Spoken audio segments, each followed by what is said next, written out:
Hey, hey, hey, hey. It is your boy. Good morning.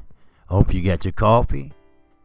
I hope you got everything you need to hear this video.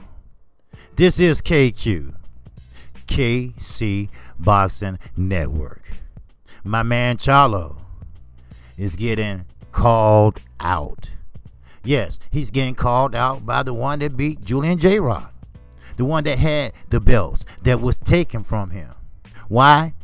Because eye injuries. He postponed his rematch. He did not initiate it right away. He postponed it due to plastic surgery. So, guess what? I knew champion at 154. It's Rosario. Yes, he can fight. Yes, he did beat JRoc. Yes, JRoc did say it's a 50-50 fight between him and Jamel Charlo. But let's get something straight. This coming straight from KQKC. Yeah, I rock with the Charlos. I rock to it, don't rock no damn more. But I'm going to tell you something. Rosario, let me get something straight to you. Jamel Charlo is not your average 154 pounder. He has angles that he knows how to use. He knows how to use a jab on an orthodox and a southpaw. He is more experienced. He has fought his way through the woods, through the forest, and through the motherfucking trees just to get halfway up the hill. Now, he's coming from all the belts. So, I think you got it twisted. Like he said, I'm looking for you. Like he say, I am the champion, and your ass is just to pray, and he's coming after you. Now, on the other hand, let me play a little devil's advocate for your asses. Rosario is no punk. He's no cherry pick. Yes, he's what I call a one-hit wonder. Other words, he won one fight, and now he's champion. Just like Fat Ass did. Fat Dunkin' Donut eating motherfucker. Yeah. You know who I'm talking about. Ruiz. Andy Ruiz. And still ain't lost that damn weight. I don't care you got Canelo coach. I don't care if you got Floyd Joy Mayweather uncle coming out of his grave to help your ass. But as soon as you let them donuts and Corona beer go, maybe, just maybe, you have a punching chance. And that's a very, very high maybe. So, let me tell you once again, before I get into the particulars, Jamel Charlo can and will knock out Rosario. That's not because I am a fan, not because I am getting ready to do an interview with him. It's not because I am KQKC and I know what I'm talking about. I know boxing. I breathe boxing. I talk about boxing every day. I don't go all into that other dumb shit because people can't talk by themselves. They have to have 4 or 5 people with them. Now, hey, that ain't no shot against nobody. Let's get that straight because I don't want no shit started. All right? But I know how to talk by myself. I know how to keep your attention for 2 hours at least. But hell, I ain't gonna be on here no 5 hours now. All right? Now, let's talk about it. Like I haven't already, huh? All right. Now, Rosario, his first name is Jensen. You know, let's just get that straight. All right? I don't want to disrespect the man. All right? Now, he trusts that his promoter, which is Sampson Lukowicz, will make the right fight for him next. Now, Rosario hopes, and however, he want to face Jamel Charlo in his first fight following the pandemic. Now, they about to start opening everything up now. Everything should be up and running by the end of June. Now, fighters, they already starting in the gym. New York is in their 3rd phase opening up. Chicago is in their 3rd phase opening up. You know, as long as you do it right and do it methodically, we back in action, baby. And guess what? KQKC did not waver not one bit. All through this, I had support from my subscribers. I'm talking about super chats. PayPals, Cash Apps. They came through every day. That's why I respect them.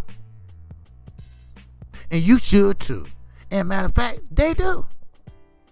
Now, facing Charlo would provide Rosario with just the type of opportunity.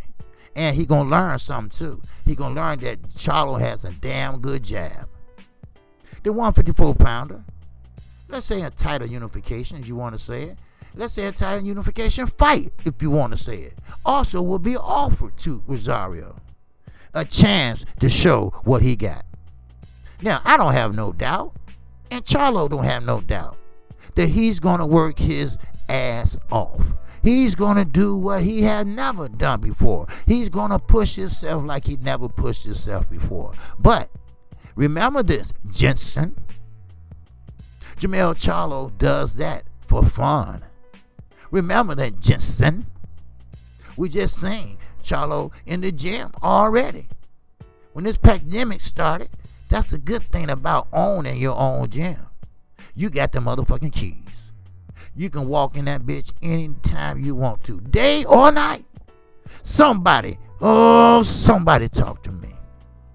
Now, super welterweight title to the IBF, which is, middleweight, all right? All these different names, all these different belts. Sometimes it confuse a motherfucker, all right? Now, the IBF, the IBO, throw that shit away, and the WBA belts, okay? He won when he beat a 25-year-old Dominican stock, JRoc Williams. That was the fifth round. And that was on my birthday, January the 18th. And that was in a homecoming for JRoc. And that messed you a motherfucker up, right? You coming home as a champion, as a 3-belt champion, maybe 2. I don't count the IBO. That's a computerized fucking belt.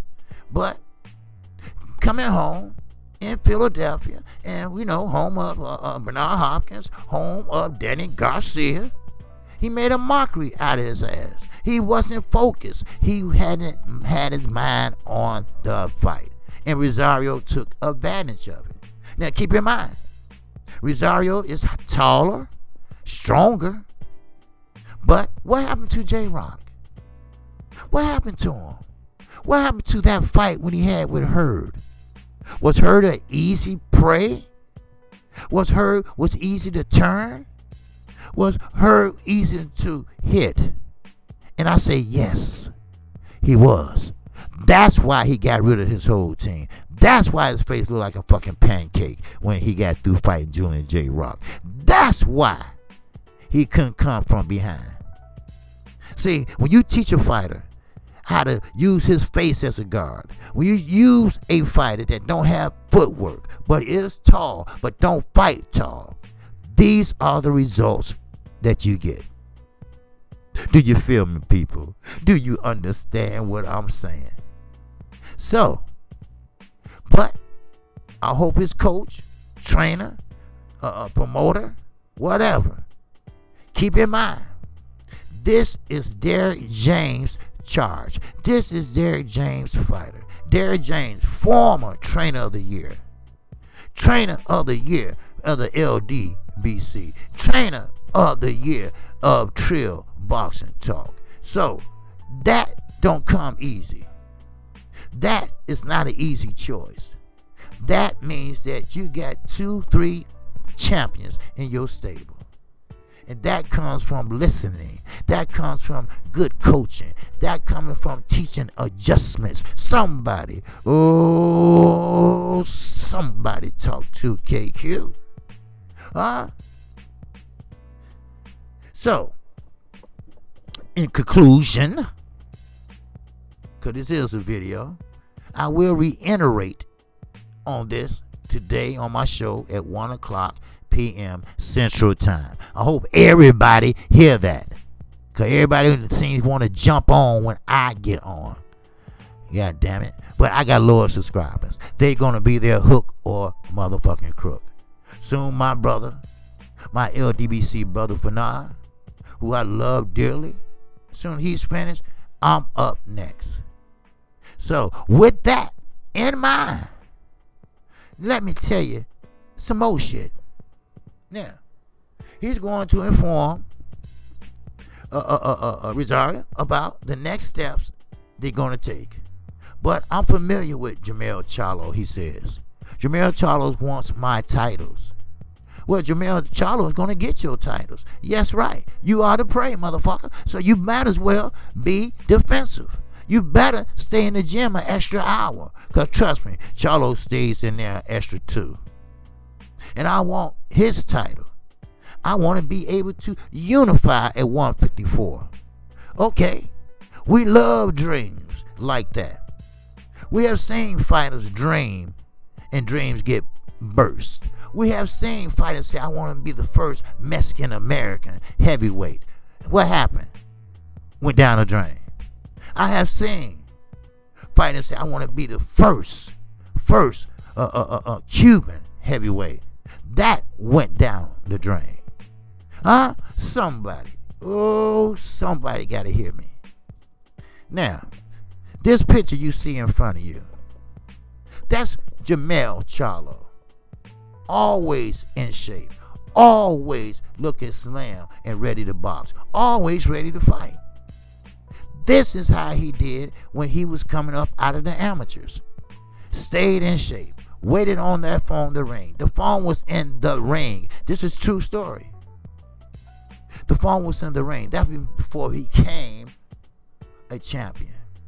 That's when he was making his bones. See, a lot of fighters don't make their bones. Lomachenko, they are given their bones. The Charlos made their bones. Earl Spence made his bones. Now, Keith Thurman, yes, once upon a time he was a threat, but he never came up or came down. He stayed still like a motherfucking statue. So, what you see sometimes is what you motherfucking get. Now, Charlo is 33-1.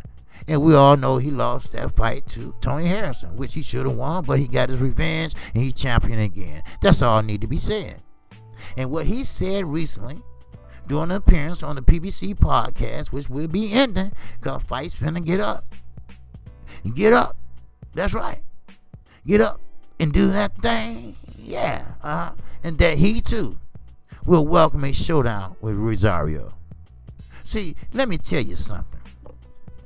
When you have somebody that come out the blue, like Ruiz, like Rosario, and win the big Gipper, right? That don't last very long. Why?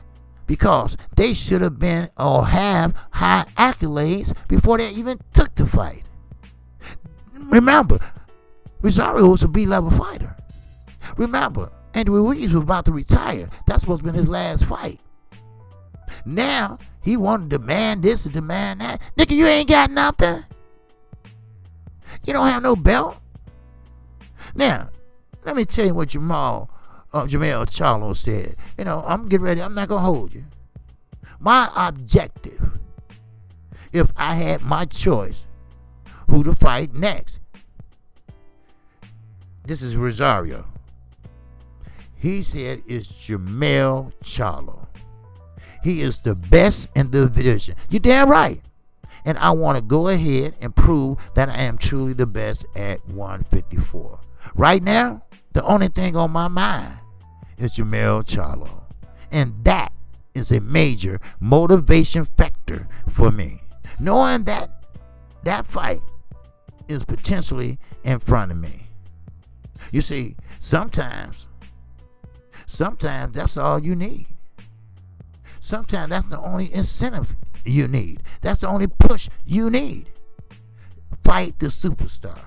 That's what everybody thought when he fought Floyd Mayweather. I'm going to be the first to defeat him. They lose. I'm going to be the first to defeat him. They lose. I'm going to be the first to beat him. They lose. Same with Jamel Charlo. He finds a way to win. He knows how to make adjustments. This ain't his first rodeo. This ain't his second rodeo. Huh? Talk to him. Huh? Let me talk to you. Tony Harrison. That's an ideal motherfucker that was bitter. Yes, he was bitter. He played around. He played around till he got knocked the fuck down. Then he couldn't take the loss. So he came up and made up this cup situation. And that was after he made up the fake ankle situation. See, that's what I call your pride been hurt, bitch. That's what I call bitch move. I am KQ, KC Boxing Network. If you haven't, listen now, if you haven't subscribed to my channel, if it wasn't for the pandemic, I would be way over 2,000. But right now, I'm 40 away from making 2,000 subscribers. And I need you to subscribe right now. I need for you to hit that icon bell. I need for you to hit that subscribe bell. I need for you to hit it. And also, I come on Monday through Friday, 1 o'clock p.m. Central Time. Then Saturday mornings at 10:30 Central Time. I'm trying to think of a fight to call Saturday night. Don't have anything to do with Saturday morning. Saturday night, I think I get in the groove, an old groove, because everything's finna open up. So it's time for me to get some practice in. So if you're there, fine. If you're not there, be square. Ha, you feel me? So, one more thing, all right? Sunday mornings, 8 o'clock a.m. for non-international boxer. OG boxing. The original motherfucking gangsters of life. Not YouTube, not Twitter, not Facebook, not social media. Motherfucking life. I'm 53. I've been through more shit these motherfuckers been through before they even hit their first blunt. Shit. I keep this shit real. Why I'm sitting up here gonna play with you? Don't play with me. Don't play with me. Like these young bitches say. For real, for real, for real. So with that, that's all I have. Because I'm about to move on to the next one. Shout out. Shout out. Shout out to the almighty LDBC. And I'm out of here.